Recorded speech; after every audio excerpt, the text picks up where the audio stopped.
Hey yo, hope you guys are doing well. It is Sunday. It's 4:49 here on the Pacific Coast in Los Angeles. Sunny, beautiful Los Angeles. We're back in the mix. This is part 2. If you haven't seen part 1, go back on it. It's on the replays. I did a live stream on the same song, and we're just going to be diving deeper into the mix in this stream. I'm a little bit jet lagged and also just like a little bit tired because my dogs last night, like they're such spoiled LA dogs that they can't handle rain. So they kept me up all night. Like it's raining outside, so the dogs freak out. I don't fucking know. They're babies. But yeah, that happened at like 2 a.m. So I'm like, tired. But the show must go on. You know what I'm saying? We got to keep working. We got to keep going. If it's your first time here, I'm Bradley Denniston. I'm in LA here, and I've been mixing, mastering for over 20 years now. So I'm really excited to show you guys some stuff. And I'm going to be in Pro Tools, and we're going to be working on this indie track from Ryan Helm. It's called Time and Space, and it's pretty cool. There's analog synths, there's guitars, there's acoustic drums, recorded, vocals. It's a full-on track, and I'm going to be taking you guys through it and just kind of explaining my process throughout the whole thing. If you guys have any questions about what I'm doing, drop it in the comments. You know, if you're here on the live, drop it on the live stream comments. If you have any questions at all, okay? I'm here to help you. So that's what this is all about. Let's dive in. I'm using Pro Tools, the latest Pro Tools. No cracks over here, baby. And yeah, this is it. So right now, what I've done with the mix so far is not much. Really, I've just like kind of built the drums up a little bit. I've built the bass up and put the bass in. And now we have like this main analog synth loop in, okay? So I'm going to show you what that sounds like all together. So these are all recorded acoustic drums. And we have the bass, which is a live electric bass. Sounds like a P bass or something. And shaker, tambourine. And here's the reference. So I'll just play you the reference where that's at.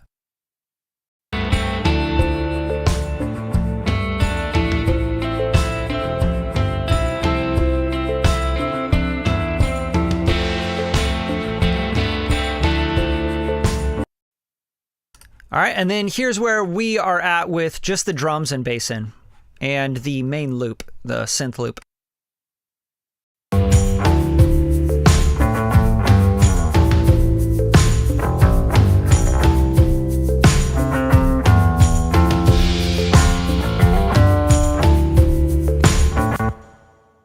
All right, so we're starting to get more dimension, more depth, and just kind of making this thing like fill out the space. And when I build a mix, and I think a lot of the times when you build a mix, something that might help you guys out is make sure that your drums are set in the space that you want to create, the soundstage. Okay, the drums are everything. If you're working in metal, rock, punk rock, indie rock, whatever it might be that has drums, especially acoustic drums. So what you want to do is you want to set that scape. You know, how big are the drums? How far back are they? What space are we in? You know, that's kind of what I'm doing with the drums. And that's what you want to do because that's your foundation. That's sort of like your canvas. Now you can start putting things in that space and on that canvas. You know, put the vocals a little bit forward in that canvas, you know, start to build dimension, etc. But the drums really do kind of anchor everything together in most songs. Some songs don't have drums, so, you know, obviously, let's just kind of use our common sense here, right? But a lot of pop songs, indie rock, funk, whatever it might be, have drums. And that's kind of the foundation of everything. So drums and bass, get them in the same world. Develop your space and your textures and your width, your depth, all that stuff with the drums first. Very important. If you could do that, you could build everything else around that and in the mix, and it'll make your life a lot easier. So that's kind of what I've done so far. That doesn't mean we're going to just leave it how it is. It just means that this is the starting point for the drums. Okay, and that synth. And I think it's sounding pretty damn good. But let's pop these guitars in because I find that the guitars are an integral part of this record and these there's a piano, there's all sorts of stuff going on, but I want to get at least like the foundational rhythm section down first, okay? So we have this piano, wet, dry. I'm just going to move these together. And then and I'm looking at chronologically the stems, like how they move through the song and what plays the most throughout the song. That's very important when you're building a mix as well, because then you'll realize like, oh, the guitar is like integral. It's like playing throughout the whole song, or the vocals or the drums, right? Whatever the stem is that plays the most and has the whole thing. You could see that these guitars kind of play in these sections. So here and here, right? And what I'm going to do here is just kind of check these guitars out. I'm not going to spend too much time on them right now, but I'm going to check them out. So I'm going to solo this out. And we're going to hear these guitars going. These are not going through my chain yet and my routing yet.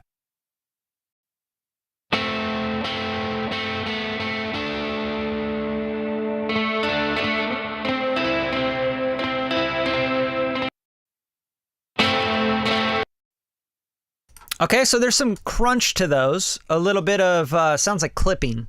Doesn't sound like nice distortion. Kind of sounds like clipping distortion. But to me, this sounds like left and right. And then it's funny because this stem says, guitar 2, maybe don't use. But because I do want like a stereo guitar sound, I probably will use this unless there's too many issues or weird timing or something with it. Then we'll fake like a stereo guitar part with this other guitar. But it sounds like it's already cooked. It's got amp on it. It's got reverb, all that good stuff. So my hands are a little bit tied with this guitar tone, but we're going to make something happen with it. Okay, so let's pull it up to our template and our session. And you can see I have a bunch of guitar tracks here. They're all in red. And I always do this. I always have my guitars in red. I don't always use the same amps. I don't always use the same plugins, but I have starting points for certain things, right? So this is the guitar rhythm bus, which means it's accepting the guitar rhythm, which means the guitar rhythm on this one and this one, are both going to guitar rhythm. I mean, all of these are really, right? Low guitar riff, guitar verse is going to instrument mix. It's not going to the guitar rhythm. So what I'm going to do is I'm going to find a couple here. So this one and this one, these are both routed to the guitar rhythm. They have the Lion Master from Safari Pedals, which is a really great like limiter and also gives some width and stuff to the guitar. And then the Pro Q3, just kind of taking all the garbage out at the bottom. I don't know if I'll keep this, you know what I mean? So a lot of the times when I start to bring in guitars and stems and stuff, I might just bypass the plugins that are already on there, right? Just bypass them because I don't want to be influenced by those. You know what I mean? Those are just like starting points from different sessions that I've worked on that are the same kind of vibe as this record. Okay, the guitar rhythm bus has Pro Q3. This looks good for electric guitar start. I don't want anything at the bottom, and I don't really usually want a bunch of top glistening stuff on electric guitars. Harmonics, this is an amazing plugin, one of my favorites from Softube. Pro Q3, this is doing some EQ. I don't know if I'll keep that, but typically I like to put 500 area into the sides. So this is a mid-side EQ, pushing it more into the sides. So that's a really cool thing to do for guitars to make them kind of weighted. Soothe 2, this is just a side chain. Looks like it was on for the kick or something. I'm going to just bypass that for now. And then the F6 RTA. So this is also a sidechain thing. This is dipping the middle, so when the vocal comes in, the vocal and the guitars aren't conflicting, okay? I'm gonna also bypass that for now because that's gonna be specific to the actual song that we're mixing and the frequencies that we're mixing and all that good stuff. I'm not just going to think that this is just across the board, you know what I mean? I don't do that with templates. I don't template mix in the sense that I'm like, leave it, put all my stems in and then bounce it. Like that's not how you fucking mix. If you're doing it that way, you probably have some really shitty mixes. Or you're making the same song over and over. Let's be real. Same key, it's you singing, you produce the same thing every single time. Okay, your template's probably pretty close. And then you brag online about how you can mix, I can mix my own shit. It's like, yeah, you can mix your own stuff. The same song, the same way every time. But if someone throws something at you that's like an indie rock, indie pop, funk pop, soul, whatever, I guarantee you're not going to be that great at mixing that. What's up, Piercy Blue? How you doing, man? It's good to see you. Scott? All right, that's what's up. It's nice to see you guys. Always good to see the same people in here, you know? You guys always soaking up game. All right, if you guys get anything out of the show, the live streams, whatever, share it, drop comments, show love. That's all I care. Like, just help spread the word. That's all we're doing here. I'm trying to help you guys. You guys help me out.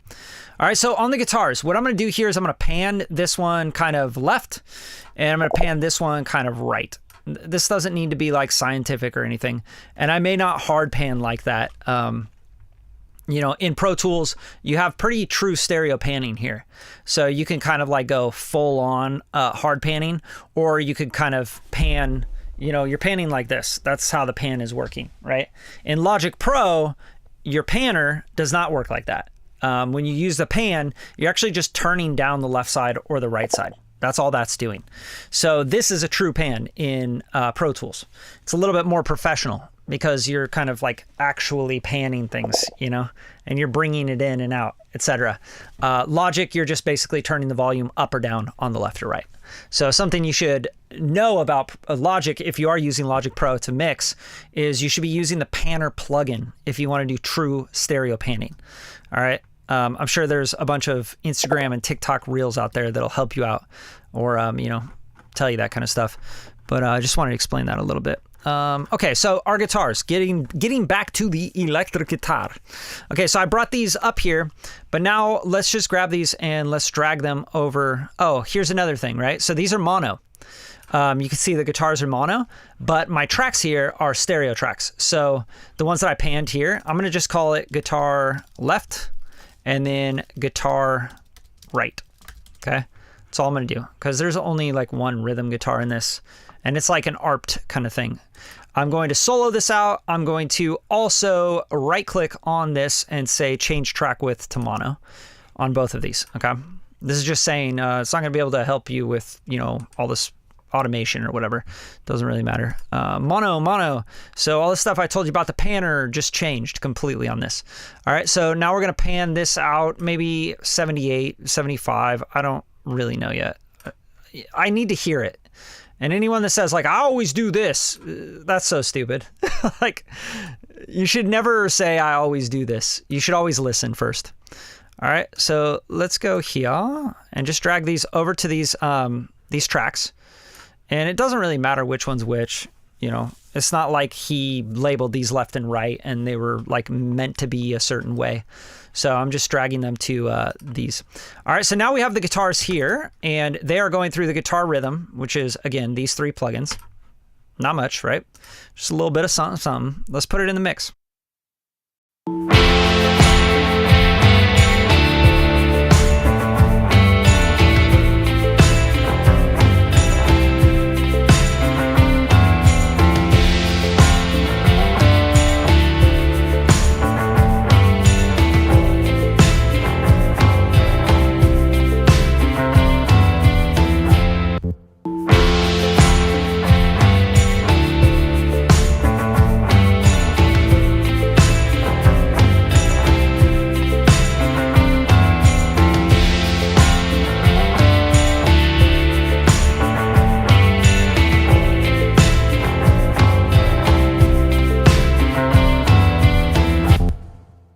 All right, so I really like the tone of these guitars. I think they sound really nice. I just tucked back that 2K kind of area just because I know that it's going to get aggressive, and I know that from 1K to 4K is where you're going to get a lot of information hitting saturators, compressors, limiters, master bus stuff, and that's the first part that's going to go and clip out. All right, and it's going to sound distorted and gross. And these guitars and this whole track to me sounds dreamy and soft and vibey and buttery and silky. And 2200 hertz does not sound that way to me. I mean, if we solo this out, let's really solo this frequency out.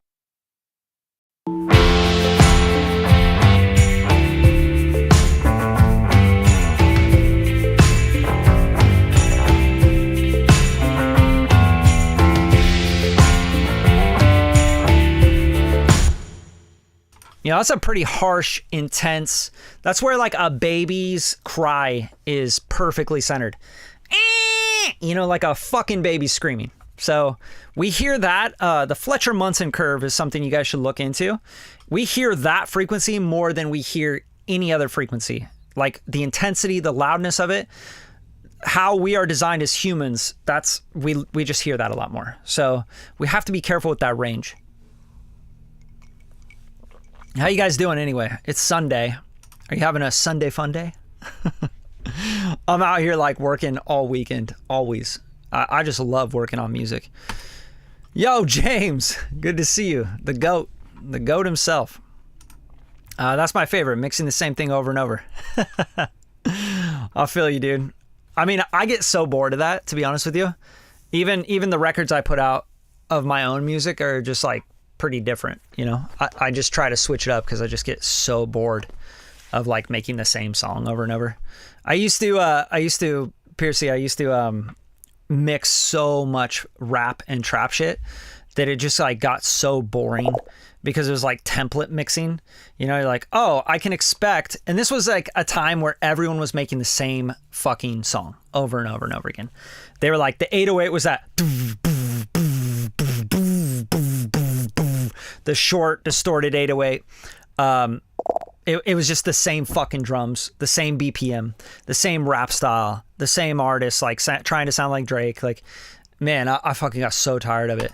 I still like mix those records, but I always think it's funny when engineers brag about like winning Grammys and stuff for the mix on those things. I'm like, bro, that was a numbers game. Like y'all put out 1 million records that sound exactly the same. 1, 2, a dozen start to pop off. Like it's just the way it works.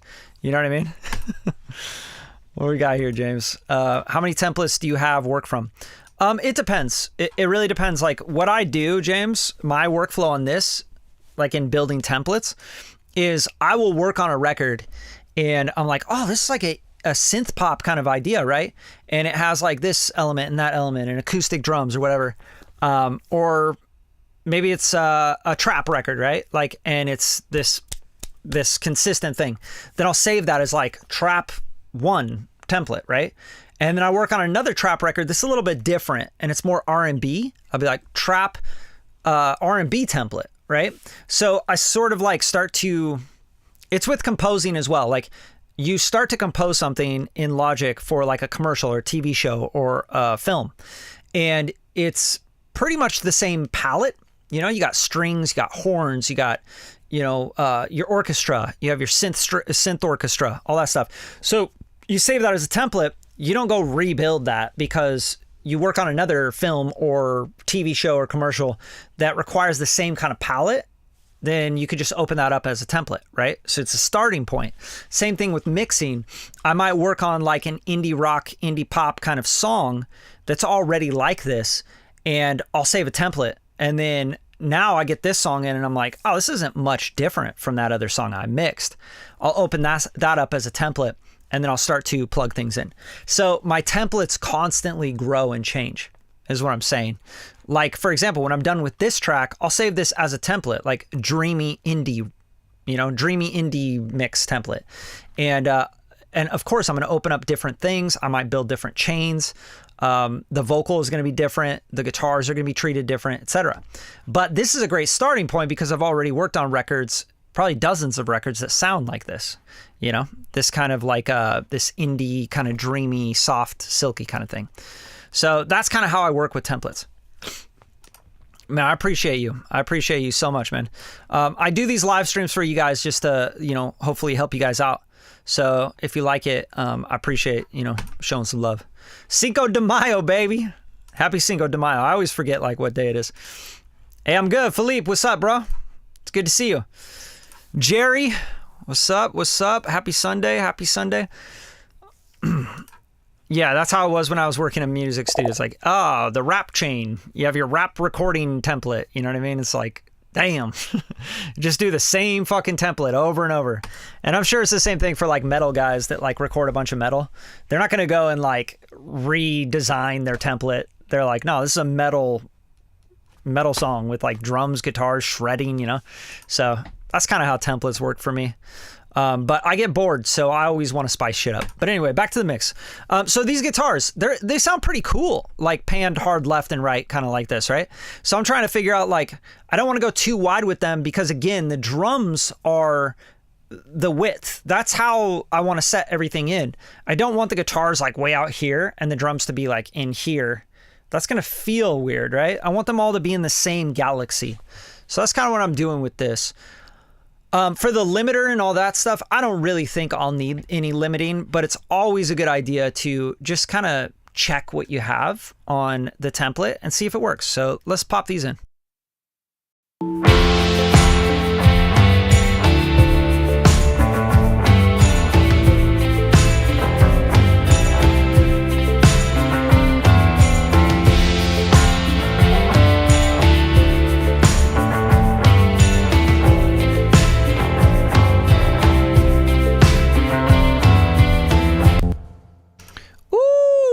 It's just so nice. Like, that sounds really buttery. And sometimes limiting your guitars, I don't like to compress guitars too much, electric guitars, because I want that tone to kind of be, you know, filled up and blossoming. But sometimes limiting them can just give you a little bit of love. And also, this has a saturation on it, right? So the saturation is going to add more harmonics. So it kind of smooths it out. It kind of plugs all the gaps that the guitar didn't have. So just to solo these out and let you hear these guitars with, you know, these plugins in and out. And also I'm going to change the order of these because I get a little bit anal retentive when it comes to this kind of stuff. But Lion Master on both tracks, and then the Pro Q3. And you can see there's like a boost on this one, and there is a cut on this one. I'm going to take the cut out. I'm going to bring the guitars down, and I'm going to bring this boost down, and I'm going to bring this cut down. Okay. So that's all I'm doing here. And again, I'm going to go with natural phase on these, just so that I can make sure that they are nice and locked in on the phase accuracy, because I think they're recorded pretty well, these guitars. So let's hear it.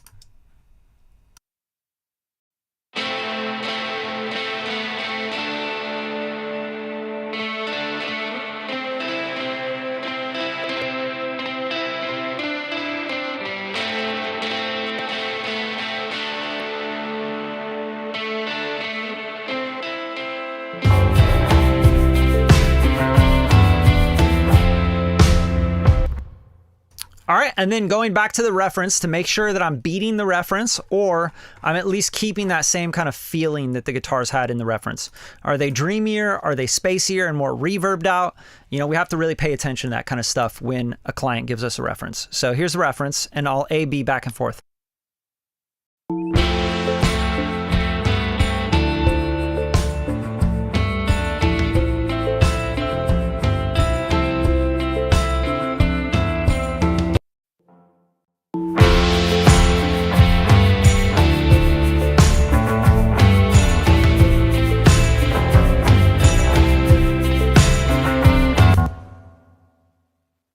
Already the mix is like much more open. And if you guys can't hear that, you should get your ears checked. Like straight up. If you can't hear like how much more open and wide and deep and just like bigger the galaxy got, yeah, mixing may not be for you. Making records may not be for you. Just stick to the day job. You know what I'm saying? You have to understand like what we're doing here. So when I hear the reference, just to not make fun of, you know, people that can't hear the difference here, but to make it more valuable, when I hear the reference, I hear this like mono sound. It's like right here. Like the sound is right here, and that's all you're getting. You're like, meow, meow, ba-da-da, and it's in front of you. And then when I pop to my mix, it goes, and it like wraps around and it expands around you, right? Regardless of whether you're using one speaker in the middle or you're using two speakers, it's still, the reference sounds very mono, very small, and not using all the space. You know what I mean? And that's just that. I mean, that's, if you can't hear that, then get better playback system, use headphones, use better speakers. I don't know. Get your ears checked, right? That's what I'm hearing. All right, so let's dial in on these guitars a little bit more. There's one thing I want to do with these that I think will really help them. I'm going to move the Soothe and the RT or the R6 F6. And I'm going to pop on a, yeah, first of all, let's do this. I want this buttery, so I want the character to be a little less bright. I do like this modern, and I like what this is doing with the dynamics. So when you turn this wheel up, you're going to get more dynamic distortion. When you turn this down, it flattens the dynamics on the distortion, which is really like making it almost sound like compressed, right? That's how I compress a guitar rather than using a compressor. Okay, hopefully that makes sense. And I'll show you what that does just so you can really hear it.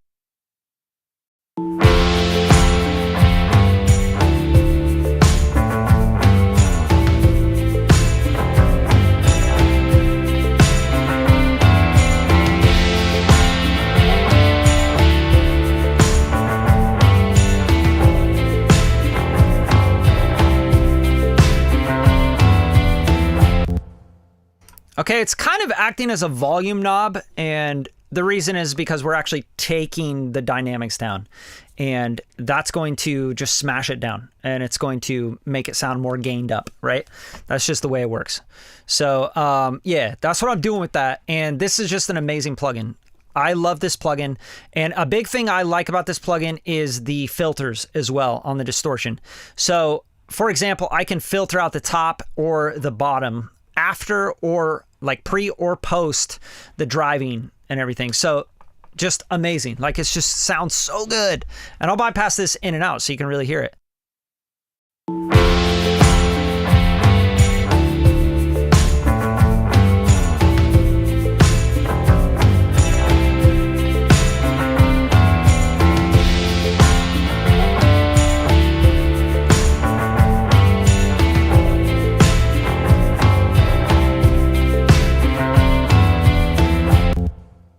All right, obviously you're getting too much gain to really hear the difference, but just trust me, it's making a world of a difference.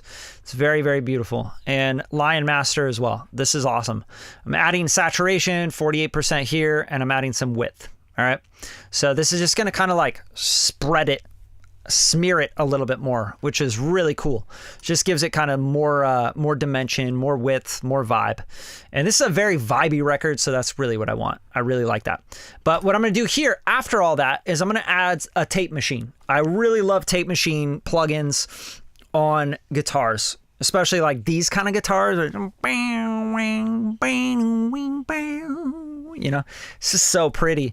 So let's just kind of like silk it out even more. One of my favorite tape machine plugins is going to be the Studer, the A800. I really like this this plugin, and you can do so much with it, which makes me use it a lot more. So let's find that Studer A800. And this also, when you use a plugin like this, a tape plugin, you're also going to bring the stereo in a little bit, which you may or may not want. You know what I mean? So a way around that is to maybe use it first in the chain on a bus and then use something like a doubler or something to bring it back to width. And I'll show you what I mean, because it kind of, because it's a tape machine, you're going to kind of collapse the stereo a little bit more. But I like it to be a little bit tighter. I don't want it to be completely, you know, wishy-washy. I want it to sound like part of a record. So it's like sometimes you want to like nudge things in just a touch. All right, the tape type is typically 250 is going to be like really round, fat, low end, right? GP9 is going to be pristine. You're going to get all the frequencies, and it's going to be a lot more balanced across the spectrum. And just think of anything in between as, you know, from fat and low end and rolled off the top to a little bit more, to a little bit more, to the most pristine with all the high end. And the same thing goes with IPS, right? Inches per second is how fast the tape machine is moving. This is 30 IPS, 15 IPS, or 7.5. 7.5, you're going to get a lot of low end, a lot of high end roll off. Fatness, right? It's going to be fat. 15, a little bit more high end. 30 IPS is going to be the most high end and the most defined. Calibration, you want to bias this. If you bias this over +9, you're hitting the tape harder. You're pushing more gain into the tape so that it saturates more, and you probably get more clipping, but you also get more distortion, more compression from the tape. Tape compression is instantaneous. There's no attack or release on it. It just is instant, okay? And that's why we use tape. I love tape. So this is actually a really, really good model of the Studer. So let's turn this on and let's tweak it a little bit. And what I'm really looking for on this plugin when I push guitars into it is just getting into this red area, right? And listening to the tone, what it's adding.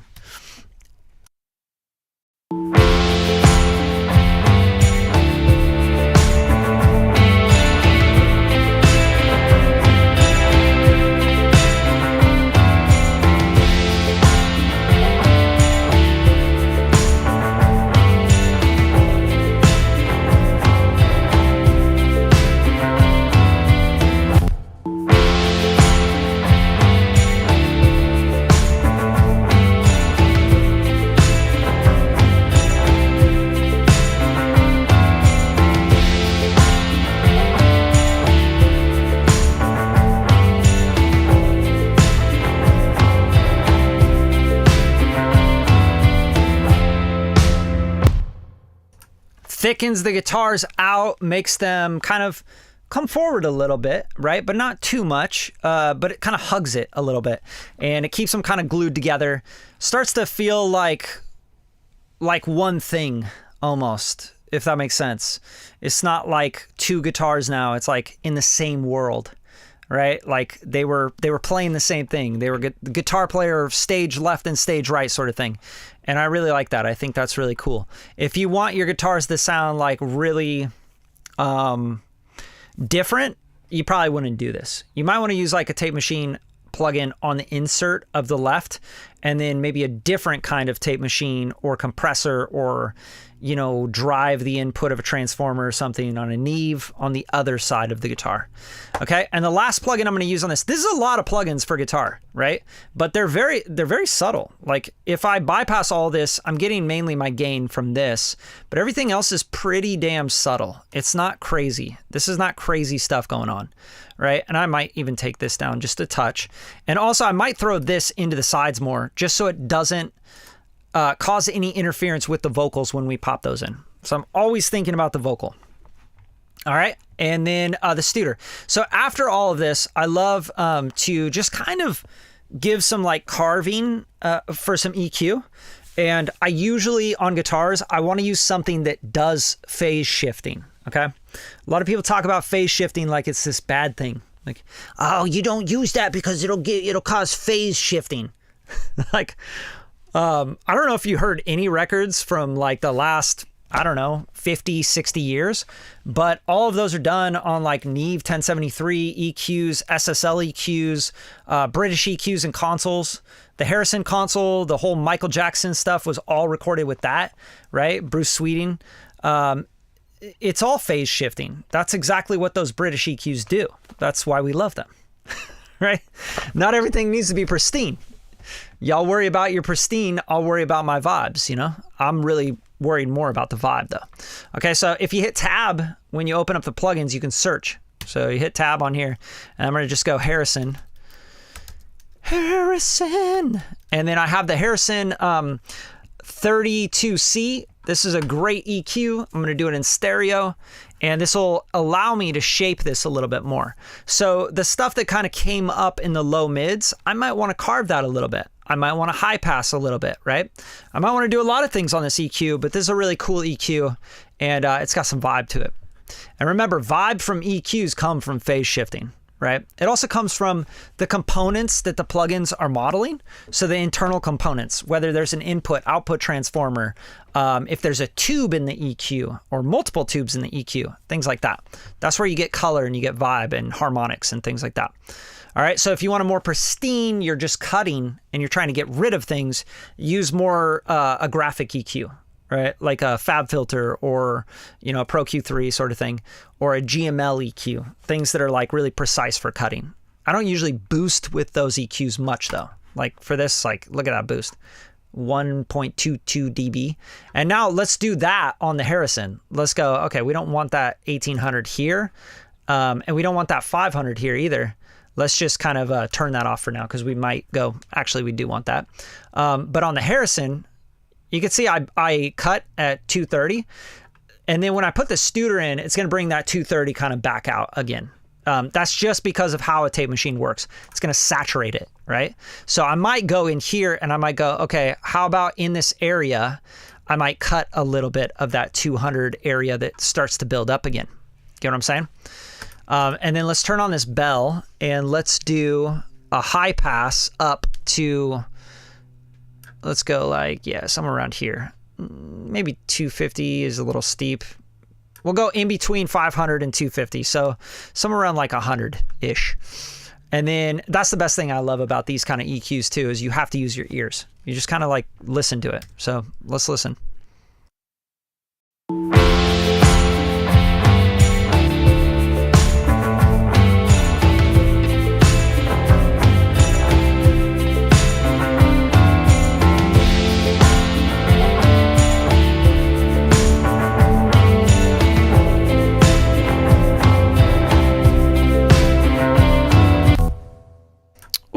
I love what that's doing in that area, that 300-400 area, what it's doing to the guitars. And we could even try like up in the 500 like I originally had it, just to hear this EQ and what it's doing, because it's so musical. I might even do that on this dial though. So I'll stick to this, like cutting a little bit of this, you know, thin it out a little bit. And then I'm going to push the mids, the low mids here, maybe around this area, okay? So this is 0.45, which means it's 450 hertz, okay? So I'm gonna just kind of boost this like crazy so you can really hear it.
So warm, right? A lot of people start to sweep that area out. That's like so warm. And it's tying the bass and the guitars together, right? So now you have that. And at this point, I just may want to mess around with like, you know, turning it back down on the fader, etc., to kind of blend it back into the track. Another thing, like one other thing I would want to do on these guitars to just kind of help them sit in the mix a little bit more is add maybe a little bit of pre-delay or slap, or, you know, some sort of dimension, you know what I mean? Because this is a very like wishy-washy kind of record, and I kind of want to keep that vibe going. So what I have down here is a piano verb. Could be used on guitars, right? This is an Altiverb. It's in a studio room. And then we have the Pro MB, which is taking down some low-end stuff. And then the Spectre, which is like boosting this. This is a parallel processor, so this is at 50% mix, and it is just adding some tube to that 2.6 or whatever, right? So let's start to add a little bit of the piano verb into this. Let's just push these guitars out, okay? So that's what I'm gonna do here. I'm gonna go piano verb. You could also use the fattening on this. It might bring the volume up, but if you wanted to kind of fatten it out a little bit, I don't feel like I need that right now, so I'm just going to go to the piano verb here. Let me find it. Oh, there's also drum dimension. I'll show you what that does as well. But here's piano verb, and let's bring this down just a touch, and then we'll blend in a little bit of the piano verb.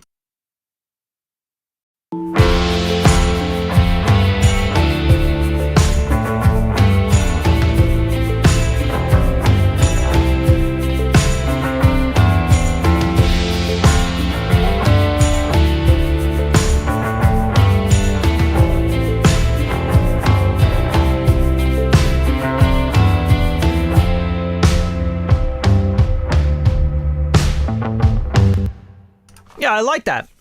It kind of brings that frequency back up that I originally ducked, but it's cool to add that frequency into a reverb, which kind of makes that frequency deeper in the mix rather than it being on an insert of the guitar where it's like the guitar is right here in your face and then you add the 2.6 and it goes further in your face. This is kind of like the guitar's here and then you add it to the reverb, which is back here, and that 2.6 kind of like, you know, floats around. So it does add that frequency back in, but it does it in a more musical way, if that makes sense, right? So for example, if we go to this piano verb and we turn this Spectre, maybe we go back down on this one and we bring it onto like that warm area that we really like. So this like 300 to 400 area, and add some tube here or even tape. I think tape probably sound cool. And then bring this down, right? Try this.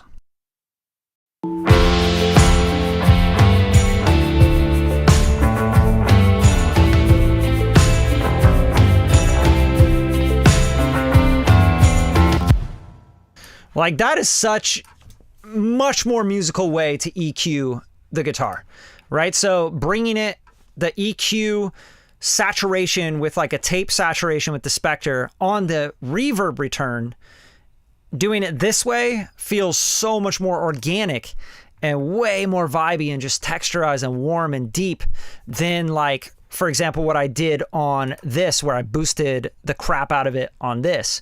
So I might want to just like bring this back down and we'll kind of like let more of that happen in the reverb. Hopefully that makes sense.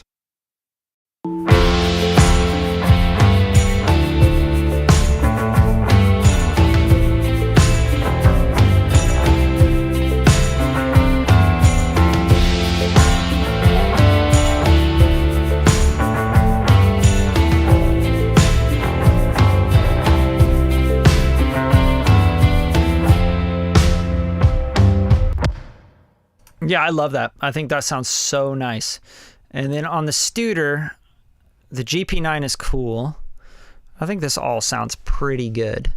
I'm wondering what it would sound like if we put it on the sync head instead of the repro. Just switch between these.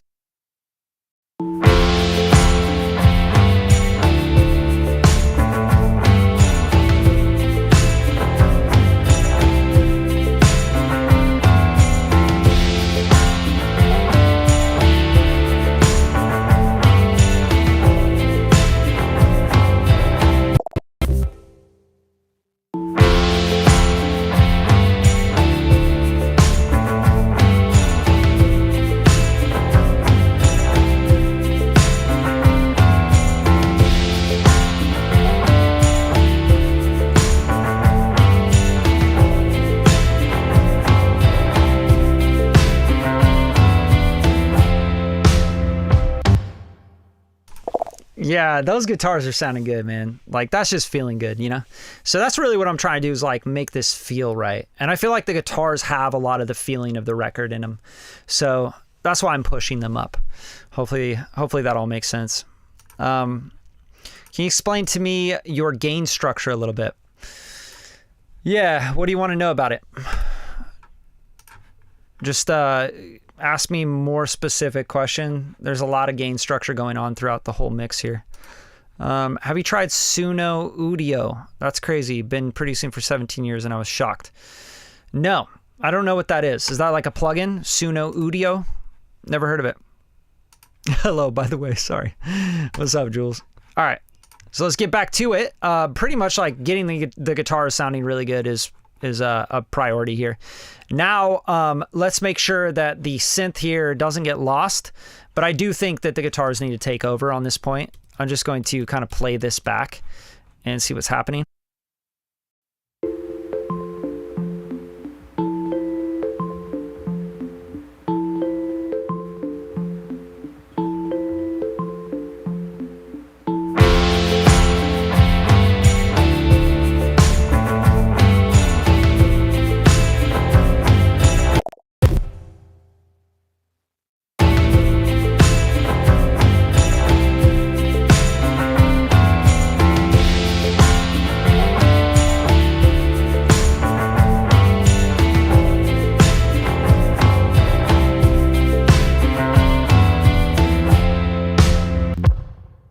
All right, that's sounding nice to me. I'm gonna bring in the vocals. I don't think there's actually a vocal here yet. Okay, so what do we got here? These are the pianos. This is a piano dry and wet. Let's hear these together.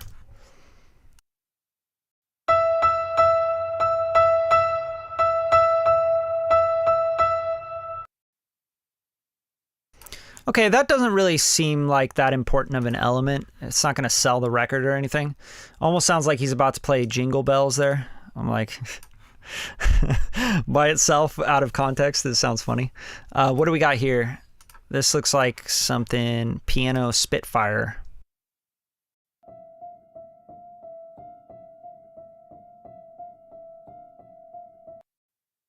All right, so just kind of textures to really make that dreamy vibe happen.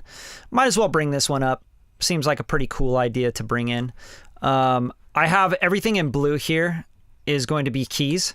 I'm going to delete this. And what do we got here? Keys, piano. I'll just bring this up to the piano one here. And this is going to the keys AUX. And the keys AUX has Fairchild 660, Air EQ, and Soothe 2.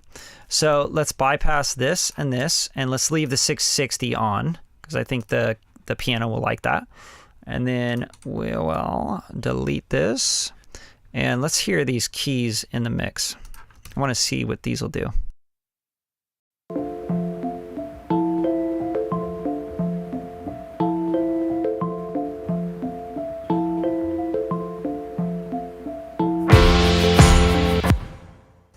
Cool, that sounds cool. I want to hear it in his mix, because we might want to mess around with maybe a delay or something, doing some bouncy stuff with that piano.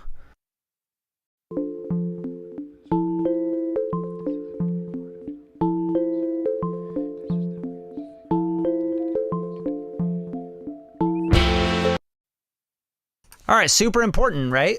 Listen to the reference, because then you know that it's being faded in. If you don't know that, then you're like, gonna do some dumb shit, send it back to the client. The client's gonna be like, that piano is not supposed to do that. You know, and sometimes you don't get the stem exactly how it's supposed to be. So for example, this is not faded in, right? So I have to do that fade in. And the way I do that is obviously by either automating or, yeah, I'm just gonna do automation here, but so let's just automate the fade here. So we go like, you know, take this motherfucker. I don't know why I'm using the pencil tool. I never use the pencil tool. Just the first one I landed on, so I'm like, yeah, cool, let's do that. So let's fade this in and do something like this with the volume, because I don't hear it at all in the beginning.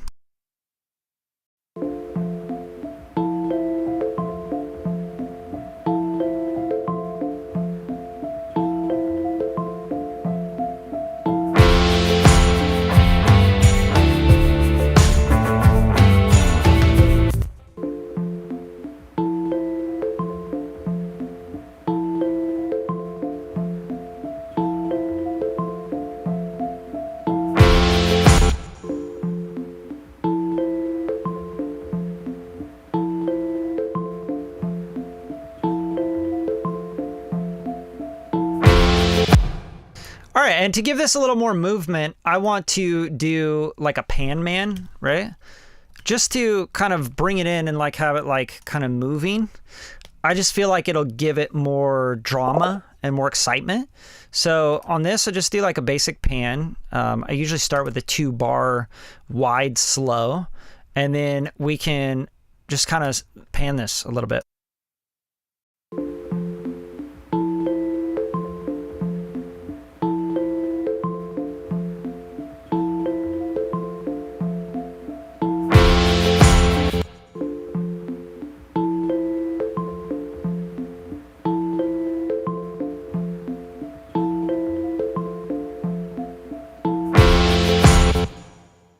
You know, just a little movement, nothing crazy. I'm not going to sit here and sound design that piano. It's not that important of an element, but it is cool to kind of like, he's using it as like kind of a riser to come into that first downbeat, you know? So I think that's fun. And then what do we got here? Flying synth. These are all, it seems like very small textures and ideas here.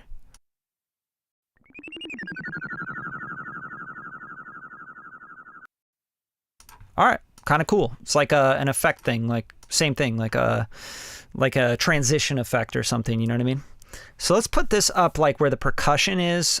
I think that's kind of how I would treat this, as like a percussion element.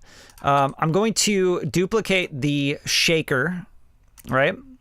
And I'm just going to use this track as where we take this to, because I like the lo-fi on this, and I might mess around with just a little bit of saturation and then the Valhalla room to kind of put it back in space a little bit, because it does sound like a pretty direct sound. But let's mix this in.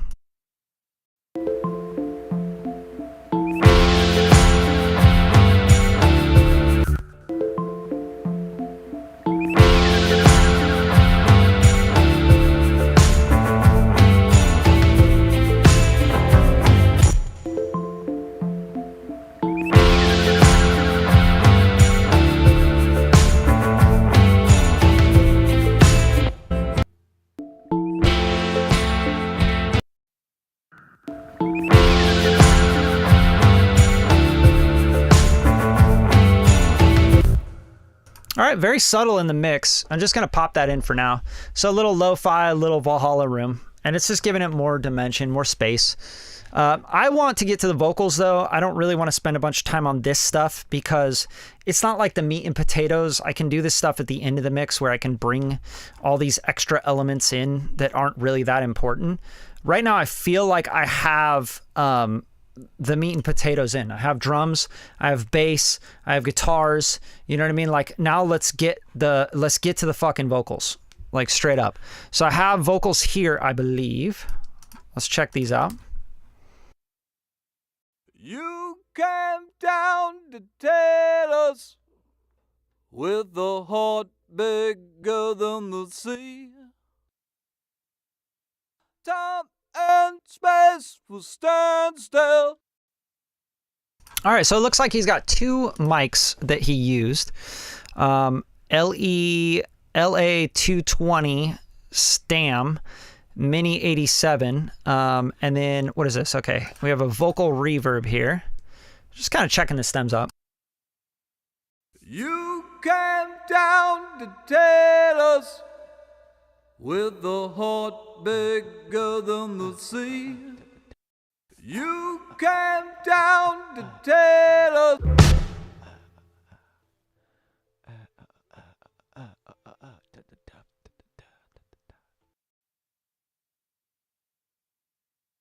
We might do some fun stuff with those whispers. They sound like he kind of like did like it's almost like a layer of just sound texture.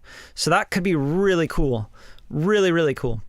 Sorry, I'm gonna get back to the chat. I want to see what you guys are up to. What's going on? What? Play drums on this one. Sick, Seth. Yeah, I really like the drums, man. You guys really killed the tone. I think it sounds great. It's really warm. Where did you guys record them at? I think the room sounds really good too. Yeah, thank you, man. I love drums. Kind of my first instrument I ever played that I really got into with music when I was like 17, 18. So that's when I started playing drums. And that was like 20, 22, 23 years ago. I love drums. Love them so much. Yeah. So, yeah, it's getting somewhere, right? Don't you feel like it, Matthew? I definitely feel like it's going somewhere. I'm excited about it. I'm always excited to get the vocals in because that's when the record starts to become a record. All right, what do we got? Pseudo Udio. Can use free right now. Some guy named Obscure Vinyl made a YouTube channel with songs he made using these. Yeah, I don't really care about that too much, Jules. I know AI like is going to be like making music, but it's not going to stop me from making music. I like making music, so whether AI makes music or not, I'm still going to make music. So I don't care if AI can make music. AI can do a lot of things that, you know, I still will do even when AI is really good at it. AI is going to become really good at making music. I'll still make music. I just don't care that much that AI is making music. It's like caring that someone else is making music, you know, better than you. Like, there's a guy, he can make music better than me, man, and you can hire him. It's like, yeah, I don't care. I still like making music and creating and mixing and stuff. So I probably will never I might use like some tools with AI and stuff, you know, for recommendations, or if I want to like get inspired or I'm stuck, you know, like I'm like stuck on something. But for the most part, I like doing this stuff. I like learning about this stuff. I like designing my own sounds. I like figuring things out on my own. I really don't care that much about AI. And I know it's like a hot topic right now, just like Bitcoin was, just like NFTs were. You guys remember NFTs? Like, I just don't care that much. There's a lot of people out there that just like thump the shit out of that. They're like, AI, man, why are you going to make music when AI can do it? Because I like making music. Like, it's like, AI can have sex with your wife now. Are you going to stop having sex? Yeah, dude, because AI is doing it for me. That's how it sounds to me, you know, when people are like that, like, yeah, dude, are you gonna stop fucking because AI is fucking now, dude? Yeah, man, can you believe it? And AI fucks better than us as humans. I don't care. It's not gonna stop me. Oh, AI can eat now. It eats food. Cool. I'm gonna stop eating good food. I don't want to eat anymore because AI can do it. All right, let's go to the reference. I digress. I'm just fucking with you, but let's hear the reference and just like bounce back and forth so we make sure that we're always on the right page. We're always kicking the shit out of the temp.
Man, this annoying thing happens with Ecamm when I'm streaming.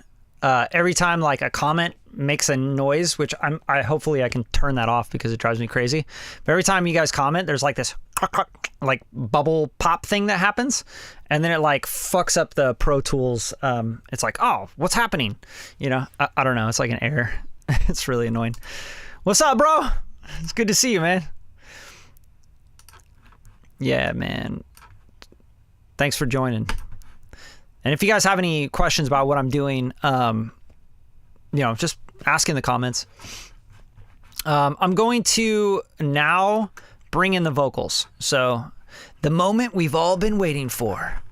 Let's bring in these motherfucking vocals. Where are the vocals? Where did I put those vocals? All right, so I have a bunch of stuff down here that is not actually in the session yet. These are all just stems that are unmuted. So here's the vocals, the lead vocals, and then I have like, he sent me like a vocal reverb stem. So let's take this lead vocal and let's just pop it onto this lead vocal track. First of all, we have to make this a mono track. All right, so let's just change the track width. And then I'm going to go through what I'm doing on the vocal chain. It's not much. It's actually pretty straightforward, to be honest with you. So I have CLA 76, CLA 2A. Okay. So I have the 1176, very, very fast compression. It's going to give you tone. It's going to kind of hold the thing together.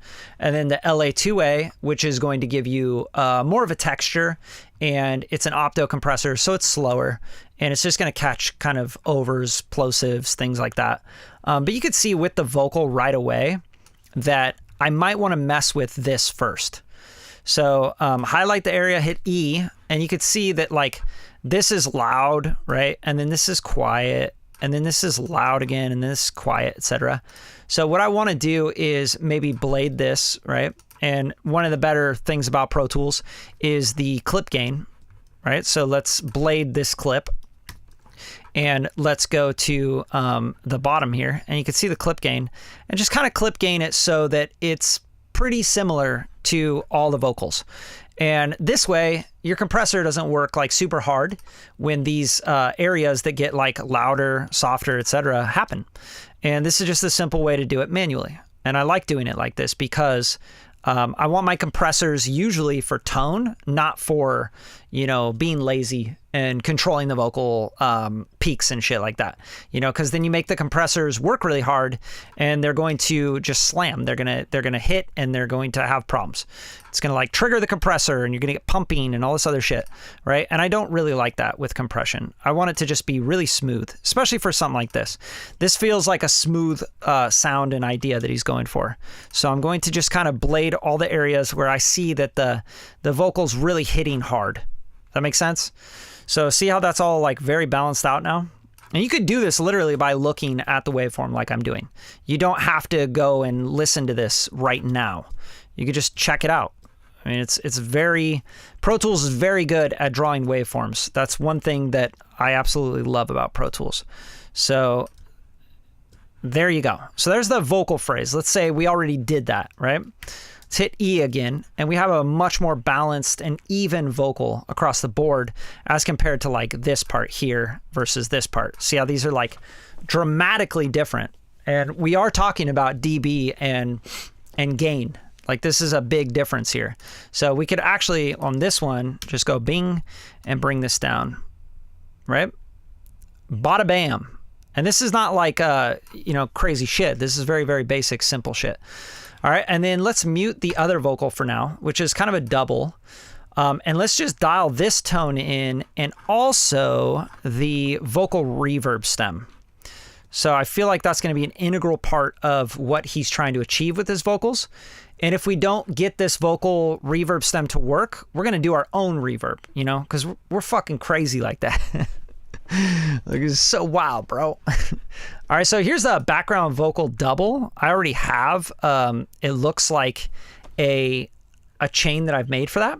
And then I also have this background vocal chorus bus sum, right? So these could work for just like, here, bada bing. There's our reverb, right? And then let's just call this vocal reverb, right? And that's just a vocal reverb stem. And then we're going to delete this guy. And let's hear the vocals come in with the stem. This is obviously going to be super loud. And we also don't want to process this too much. Like that can be killed. You know what I'm saying? This might be cool. Vertigo VSM3. It's going to give it more width, some saturation, things like that. This could be killed for sure. And then the Cooper Time Cube is giving me 85 milliseconds. So like kind of a slap delay. I don't probably want that on the reverb, but if I did want like a pre-delay on the reverb, I could use that. And then I have the L2007, which is a limiter, really great limiter from Massey. And then it's going to the fattening as well. So for the limiter and the RVox, let's kill one of those and let's leave the fattening on. And then this is going to the vocal mix. We got to be careful with that. I think we should go more to the all Vox, right? Because we don't want to hit this with compression and all that other stuff. So if I go to the vocal mix bus, right, you're going to see that there's other stuff on this. So this is the vocal mix bus, right? So we have all this stuff on here. And very subtle stuff, but, you know, it's a big deal. So I have all these things on here, so I have to pay that mind when I put the vocal in and I go, oh, there's too much of this or that, when I could just go here and undo what I might be doing here. You know what I mean? So I'm just keep in mind that. And then I have the all Vox bus, and the all Vox bus goes to the master bus. So literally, I'm just going to play this and cross my fingers that it's going to sound really great, which probably won't happen.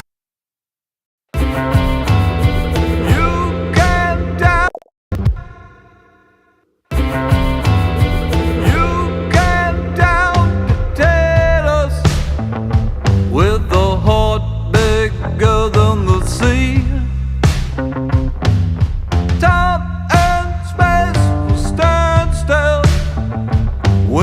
come back to pick up me. People tend to digress in search of meaning inside the trees, forgetting we were created. Hey, it actually sounds pretty good. Like, it's not bad. You know what I mean? One thing I don't like about the vocal right now is it has a lot of kind of the nasally area in it, which isn't necessarily bad in this style of music that he's doing. But I do want to kind of mess with that a little bit. So let's go up to our vocal mix bus and let's tweak on this, right? Because this already has this stuff on it. I'm going to bypass all of these things that I'm doing on this area. And I'm also going to bypass this stuff because I don't think he has any like real sibilant problems or anything like that. And I do want that little boost on the high end. I think that's a good idea. And I can leave that little dip at 2500. I don't know what I'm doing there. It's probably on a different song. Soothe 2, probably not actually necessary on this vocal. Again, he doesn't have a whole bunch of sibilants. This is where I might want to mess around. I'm boosting and attenuating at 30 hertz, which kind of pushes and shifts the curve up. So it's going to be kind of in the low area. And then here, I'm not doing much of anything. I think I'm pretty much passing through this and I'm using the high pass filter. This might have a little tiny boost, but not much, like nothing crazy, nothing to scoff at. All right. Nothing to really worry about too much. Let's see what the compressor's hitting.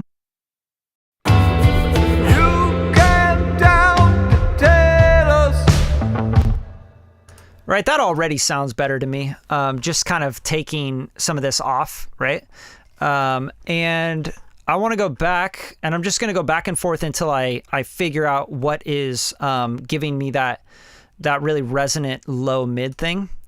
I'm also going to bypass anything that's already happening just because I don't know what I'm looking for yet, right? This is, again, from like a different mix. So I don't want to just like, yo, that's the EQ curve. I'm good. Ship it. You know what I'm saying? So I'm looking for that, which is like 700 area, you know, that kind of nasally, boxy kind of area. All right. But for now, let's set the compressors.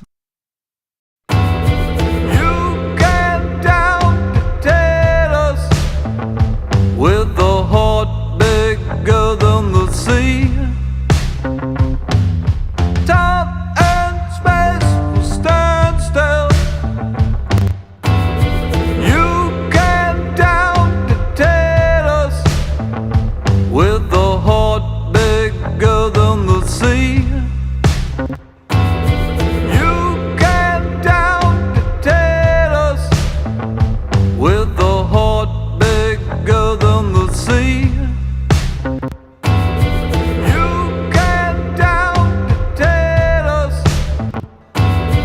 You came down to tell us. You came down to tell us, with a heart bigger than the sea. You came down to tell us, with a heart bigger than the sea. You came down to tell us, with a heart bigger than the sea. Time and space will stand still when you come back to pick up me.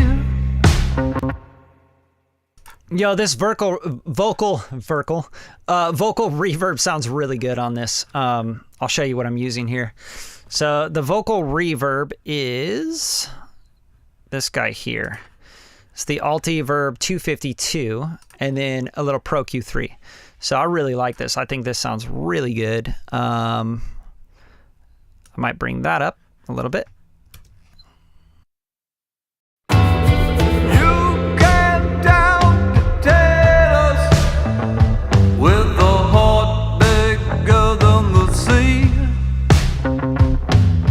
Time and space will stand still.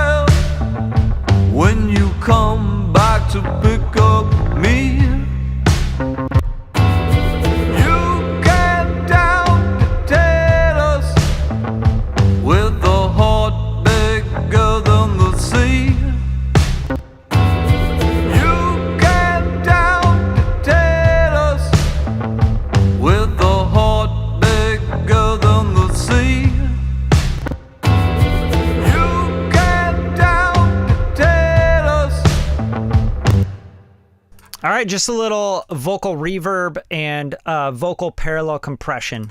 So API 2500, and then I'm just kind of like taming the top and the bottom and any sort of resonance that happens on that that parallel compression.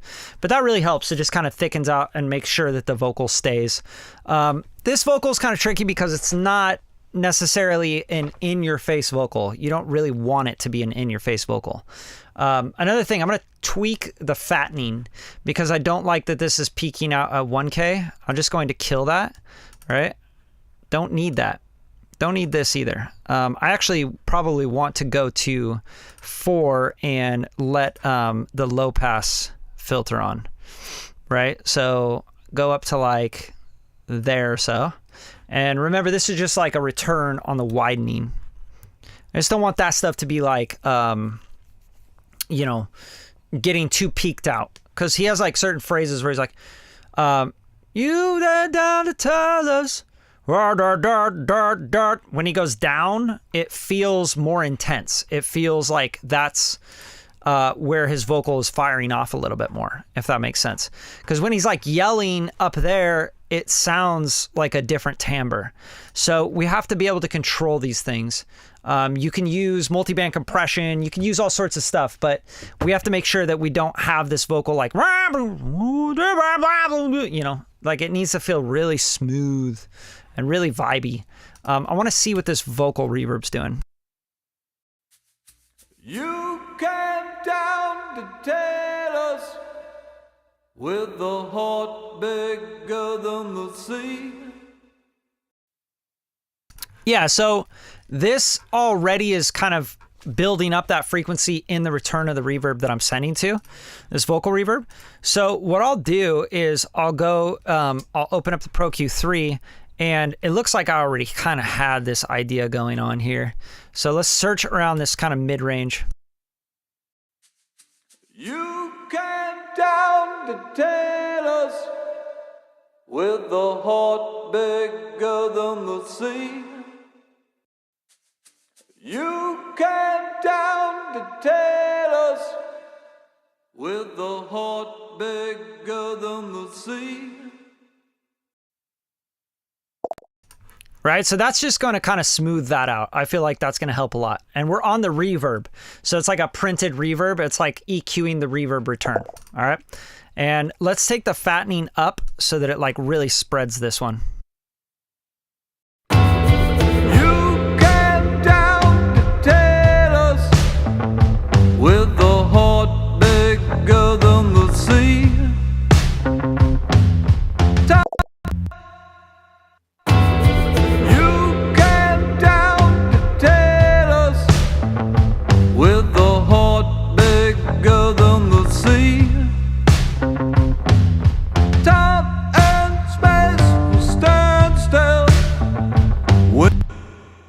All right, that's sounding pretty good to me right now. Let's duplicate the vocal lead, or actually let's use the background double here. And we're going to create a double chain here. So change the track width to mono and bring this guy down here. This is the double of the vocal. Boop, boop, boop. All right, and we got the RVox. We have this guy. Probably don't want to peek that out so much. And then the cube, which is going to do like a slap delay thing. And we might want to send this to the reverb as well. So let's grab the vocal reverb, put it on C as well, and do a little bit less of that.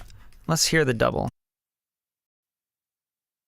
You came down to tell us with a heart bigger than the sea. All right, so I didn't like the slap delay on that on the Cooper Time Cube. Let's use a doubler from Waves.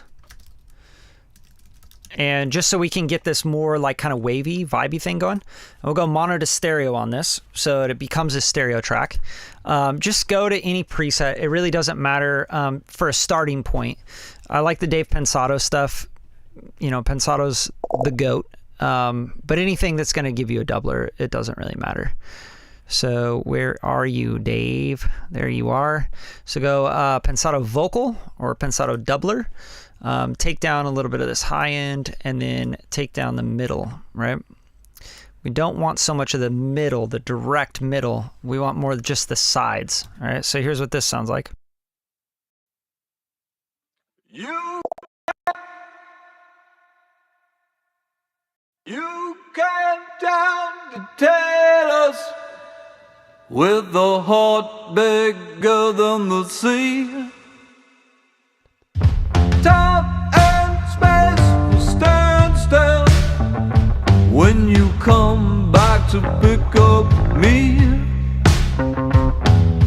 People tend to digress in search of meaning inside the trees, forgetting we were created by the Creator to be free,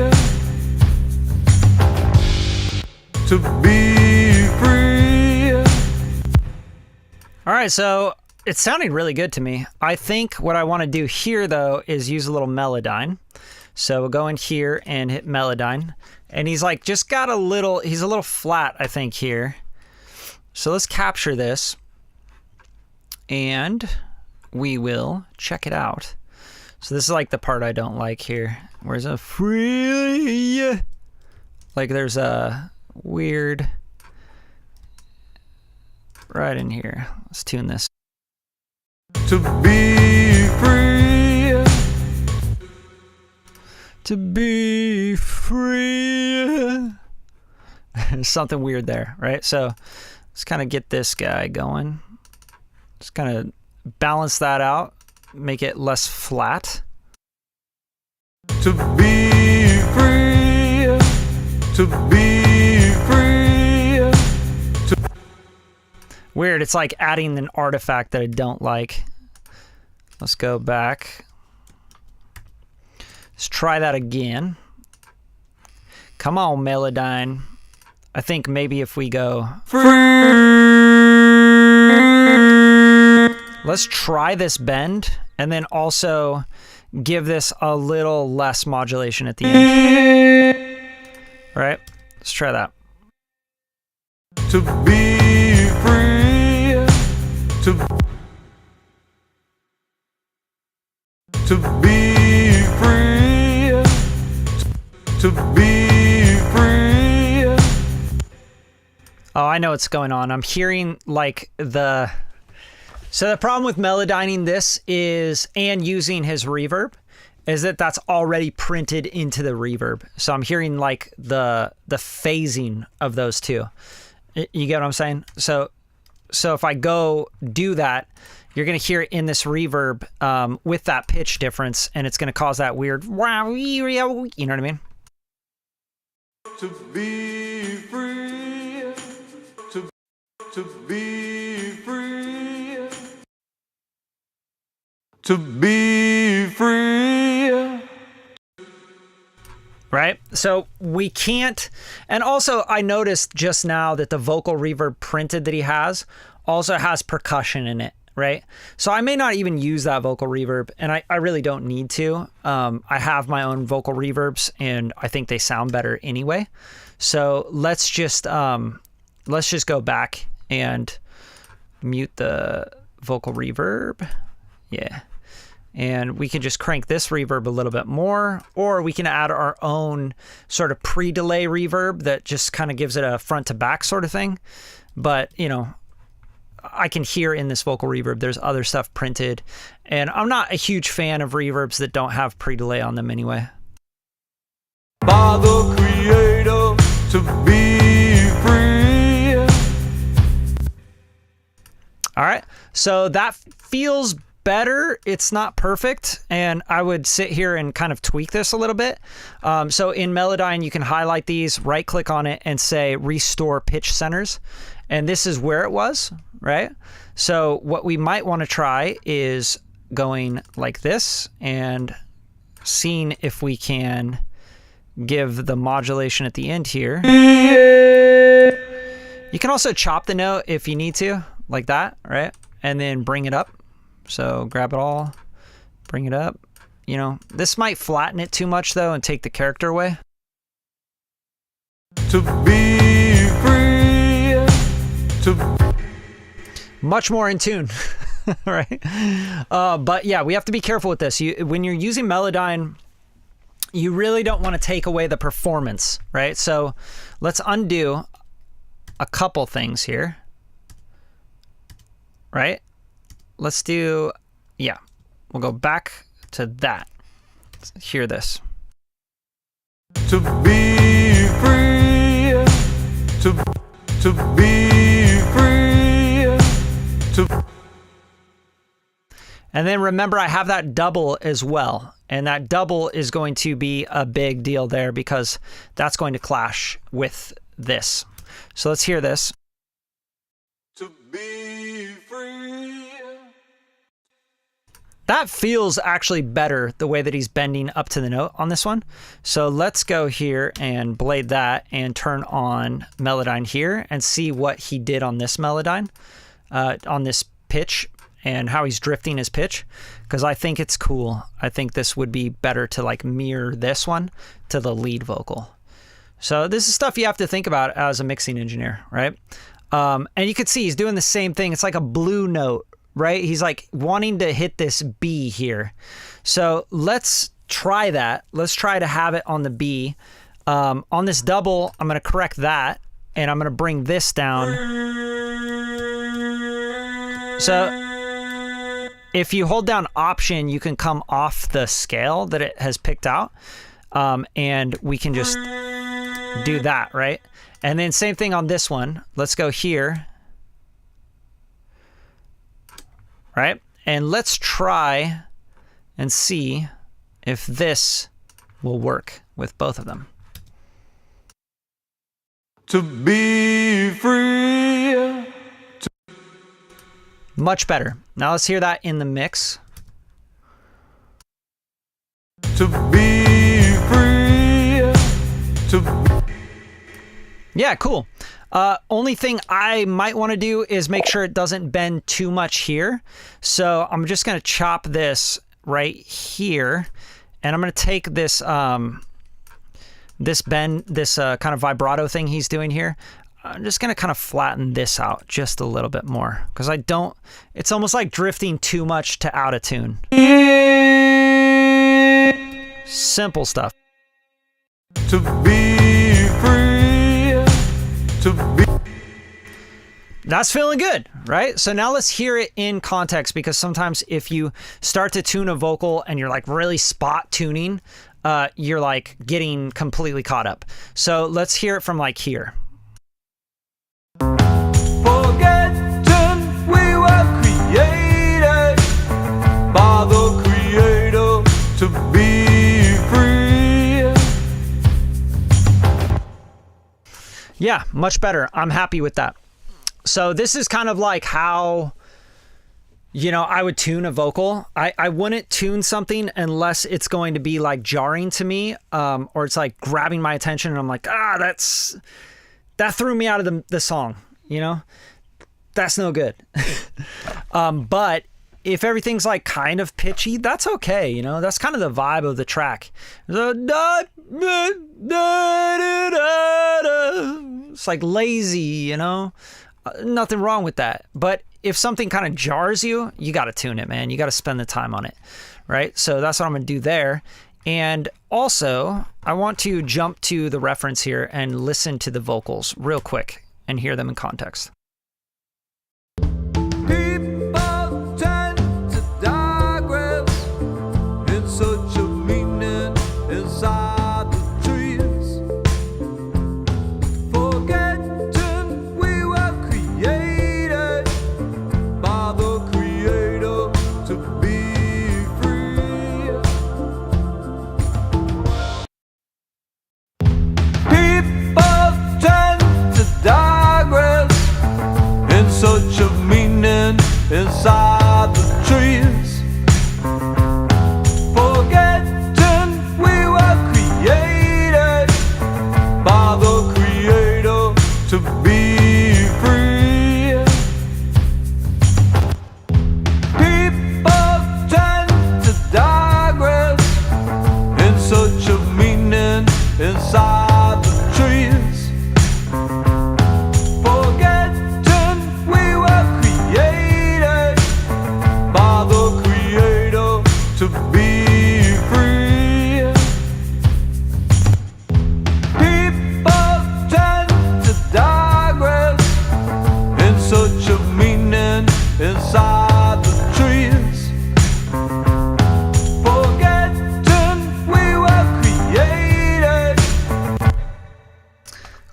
sounded good.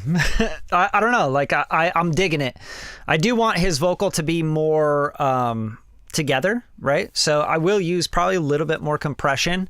I may mess around with the vocal parallel compression, and also just need to like dial in the effects on his vocal, right? Because when I hear the reference, I feel like the vocal's pretty dry, and I kind of like it like that dry, but I also want to make sure that I have dimension. You know, I don't want it to sound so mono.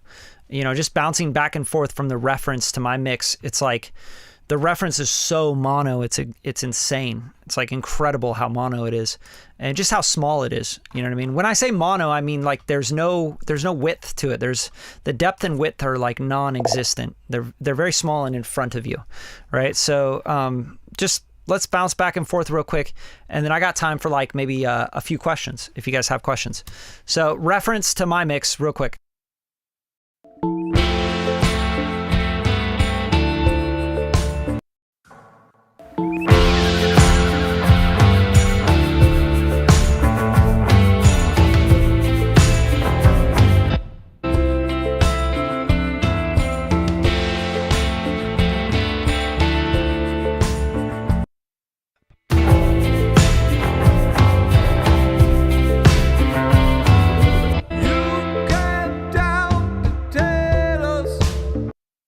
With a heart bigger than the sea, time and space will stand still when you come back to be. People tend to digress into meaning inside the trees. Cool. I think we're on the right path. So I feel good about it. There's obvious things that I feel that I need to work on in the mix, and I need to bring all the other elements in as well. But we're getting there, man. We're really, we're starting to, you know, make it wider, bigger, deeper, and it's starting to feel more like a record rather than like, here's a demo of the song, which is the whole idea, right? That's why you hire a mixing engineer. You don't hire them to like make your shit just louder, you know, or, hey, could you just mix my stuff, put a bunch of EQ on it and change it? No, like we want to just like actually make this sound like a record, but keep the whole intention and the idea that he's already got in his track that sounds really good. There's definitely a vibe to this record, so I'm going to make sure that I lock in on that vibe. Let's do a save session as, which I should have done at the beginning of this, and do with today's date. And I will try and stream this again tomorrow and kind of get to the finishing point here where we get all the vocals and everything else in. But I may need to, you know, jump back in a little bit earlier than that, like later tonight, probably spend an hour or two on this. But it's time for an ear break for me. Either way, I'm at about an hour and a half here. Do you guys have any questions at all that I can help answer on this live stream? Please let me know. Just drop them in the comments. This is like kind of my process, but it's also a longer process for me when I'm live streaming because I gotta, you know, I'm trying to explain things to you guys and help you guys out. But yeah, let me know. It would be great to hear your opinions on this Spectre strategy. Yeah, I'm not sure what you mean by that. So maybe better to figure out the question there. A Spectre strategy, opinions on the Spectre strategy. Sorry, I don't understand that. Let's see, what else you got? Have you ever done track for MGK? No, I haven't actually. But I'm sure I would blow it out of the water. I think I'd kill an MGK track, especially like his pop punk stuff. That's just like fun stuff to mix, especially with like good drumming, you know, Travis Barker and all that. Really, really fun to mix that kind of stuff. And it's really hi-fi. Really recently started using Spectre to assess my EQing. Assess your EQing such that I am first inserting an instance of Spectre on an individual track and find the good spot and boost it with EQ later. Do you think? I don't think that's a good idea. I think that's weird. I don't think you're understanding what Spectre really is. Spectre is like a parallel processor that is boosting harmonics. It's not an EQ. So assessing your EQing with Spectre doesn't really make a whole lot of sense to me. No. Like you're finding a good spot and boosting it with EQ later. I don't think that's a good idea. You're thinking kind of backwards, I think, about how Spectre works. It's not like a thing you're trying to find like good spots to boost. It's you know exactly where you want to boost, but you don't want to use an EQ because an EQ can make things really stick out and sound sterile and phasey, and you're like boosting the volume, the gain on that specific frequency. Spectre is like a really light way of doing that because it's like boosting harmonic content using different distortion algorithms like tape, tubes, etc. So it's going to sound colorful and musical to boost in a specific range or a frequency, right? It's not like an EQ. You're not just gaining up a frequency. Hopefully that makes sense. But yeah, I'd be careful with that. Sounds like your mixes are going to get pretty crazy. Going to sound really processed. Let me see here. What do you got? I feel a lot of difference between the ref mix and yours. What's the secret behind your bus chain that making it pop like that? There's a lot of things. The Future Sound Beat. It's not just one thing. It's not like a secret. The bus chain. It's a lot of things combined. So when you're mixing, I think the hard thing for learning mixing is learning how to listen and understand what things sound like, processes sound like. So like, what does it sound like when you use distortion from a tube compared to distortion from a input transformer compared to distortion from driving like a preamp or tape, right? Like saturating tape. What are those things doing? And what are those processors doing? What does compression sound like from a FET compressor compared to a VCA compressor? All these things take time and training of the ear. All my buses and stuff, those are all set up to give harmonic content and color to things, but it does it really subtly, It's not like I'm just like there's a secret setting that I have going on and I'm just putting everything through a secret setting. It's not like that at all. You have to know exactly how to gain things in and out. Gain structure is a big part of that. What colors you want out of what harmonics, right? Guitars versus like distorting a bass or distorting a synth or, whatever else, or the whole mix together, right? There's very, very subtle processes and a lot of little bites going on throughout the mix. It's not just, my buses. Hopefully that makes sense. Are those double tracked guitars or is it a Haas effect? Those are double track guitars. So one left, one right. When tracking in the future, is it better to get tracks that encompass the desired frequency specifically on each tracks, or more just getting the vibe sound and leave those details to an engineer? That's a good question, Matthew. I think as you get more in tune with what you like and, your ears and your sound and what you're trying to do, the more you get in tune with that, the more you'll know what you want the output and the outcome to be. And you'll be able to, for example, set up your vocal chain on the input to have compression and EQ and things ready to go. Even sweetening like reverb and delays and slaps and all that kind of stuff. But before that, if you feel like, man, I don't feel confident enough to do that, what I would try and do is just capture everything as full as possible. Meaning you're getting all the way down on the low end, all the way up to the top, and things are correct. There's no pops, there's no clicks, there's no distortion, there's no, peaking on the mic where you clip out the mic capsule or the preamp. The tone of the guitar is not like filtered out. Like, I hate that. I hate getting stems from people that don't know how to engineer or get guitar tones. And what they do is they filter the shit out of their guitars. And they're like, and it's like, I can't bring that stuff back. So I would rather you get and capture a tone of the guitar that's like all the way full. So it has like it has the full thing in it.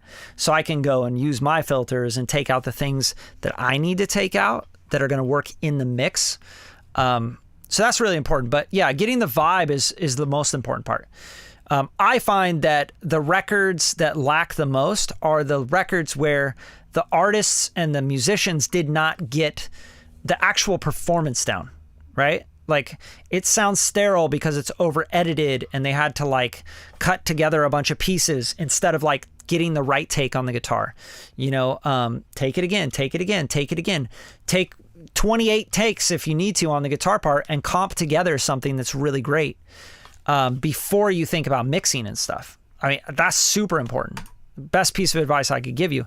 Really spend the time on the tracking, on the comping, on the pocketing, the feel and the rhythm and the melodies and all that stuff before you decide, man, I need to get this mixed or I need, you know, to add more sounds or whatever, right? Just like make sure those drums are fucking solid. Make sure that bass is amazing, you know? Make sure the parts you're writing are captivating and exciting. Make sure that the vocal that you record is interesting and tells a story, has good lyrics, melodies, and is performed right. It like feels good with the performance. It's not just like some whack-ass performance that like, yo, bro, you need to like get that performance down. You know what I mean? So performance is so important and often overlooked, I think, in modern music. Spectre is a distortion, yes, but it's parallel. So it's like a parallel processor. You're not like EQing. You're boosting harmonic content in those frequency ranges with parallel. Now you can take it to 100%. It doesn't have to be at 50%, but if you have it on when you first turn on Spectre, it's at 50%. So it's parallel. Yeah, you're welcome. Hopefully it's helpful. Just trying to help you guys out if I can. How many dBs of reduction do you aim for when sidechaining a bass to the kick in a genre like this? You know, that depends, Herbie. It's not always, that's not always a thing that I go, I'm aiming for 6 dB of gain reduction on this. It's not like that. It's all about feel. Right? So what I tend to do and the way that I set that, like if I'm trying to sidechain the kick to the bass on this kind of thing, I may do it just so that I can get a dB or two out of it, more headroom, right? So like when the kick and the bass hit at the same time, I might get like, you know, a spike of 2 dB extra, right? Because they're compounding on each other. But if I sidechain it and the kick kind of like takes a little pocket and I get that 3 dB back where it goes down 3 dB again, then that's going to be great. As long as I can't hear it. I don't want it to go boo-ba, boo-ba, boo-ba. It's not a dance track. It's not EDM. I'm not looking for an effect. I actually don't want to hear it at all. If I hear it, that's when I know I'm doing too much. So always mess around with the attack and release times and the frequencies and make sure that, you know, you're not hearing it. And you don't hear that pumping.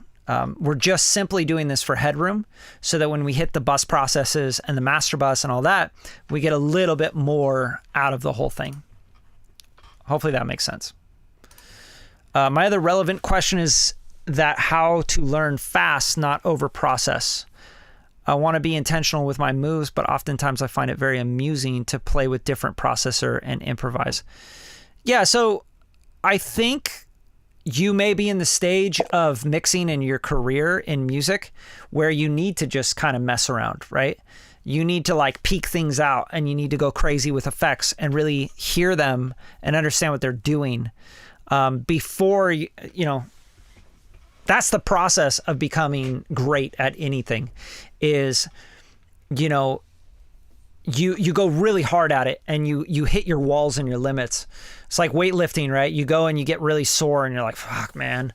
And you're like, oh, I can't work out again tomorrow. I can't work out the next day. I need to rest. I'm not recovering right, etc. I didn't stretch enough, things like that. And then you get a trainer and then you learn a few little things and tips and you get a little bit better.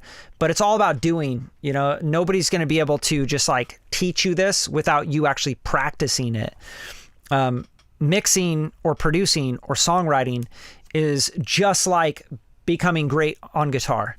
You want to become a great cello player. You have to learn technique, study technique, get great mentors and teachers that can teach you and correct the problems that you're doing with your playing.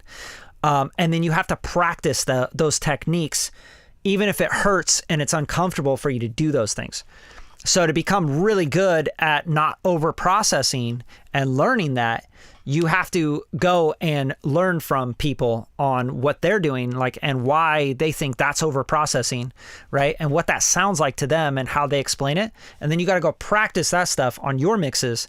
And then you got to hear it. You got to listen in different, headphones in your car, etc., and start to pinpoint it and listen to it again against great mixes, against great records that are well established as great records.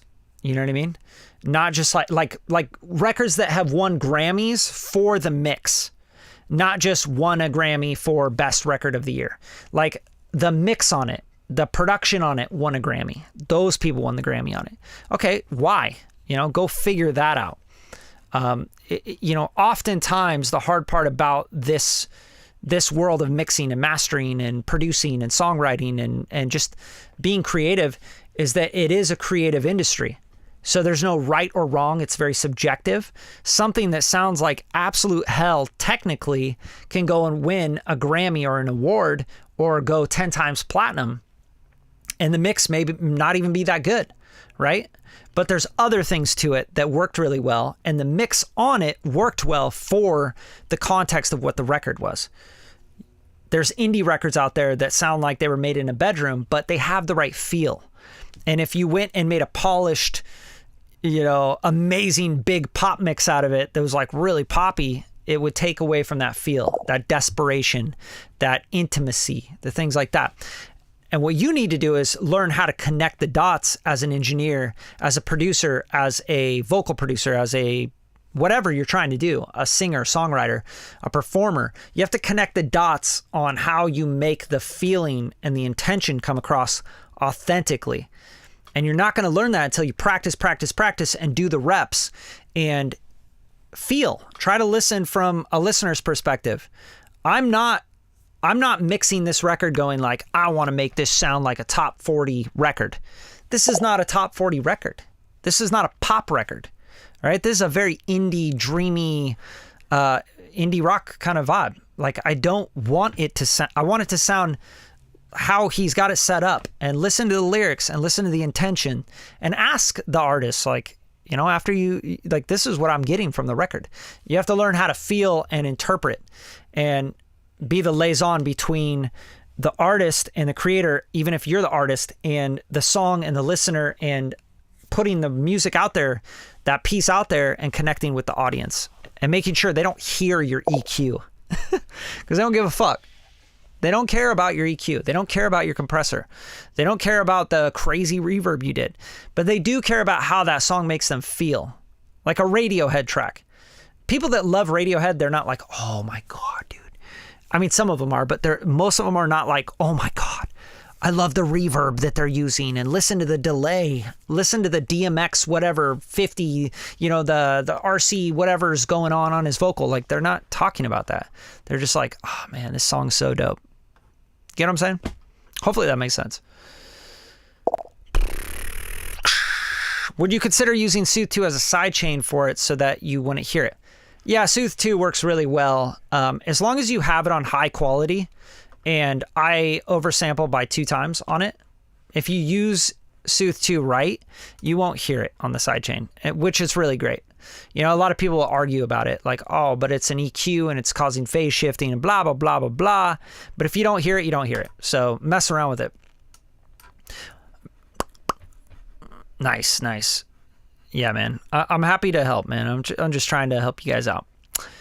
But anyway, that's all the time I got for today, you guys. Hopefully you got a lot out of this video. If you did, all I ask is just share the video, drop a comment on it, like it, give me a little thumbs up. All this stuff that triggers these algorithms to say, like, hey, people like you guys that are on this, all 8, 10, 12, whatever people that are watching this right now, people like you like this stuff. So it gets pushed out to other people that this can hopefully help, right? That's all that is. So just give it some love. All right. And I'll see you next time. I'll try to do more streams. I do like doing these streams. You know, it's just kind of takes a little bit longer, and I don't like that part of it.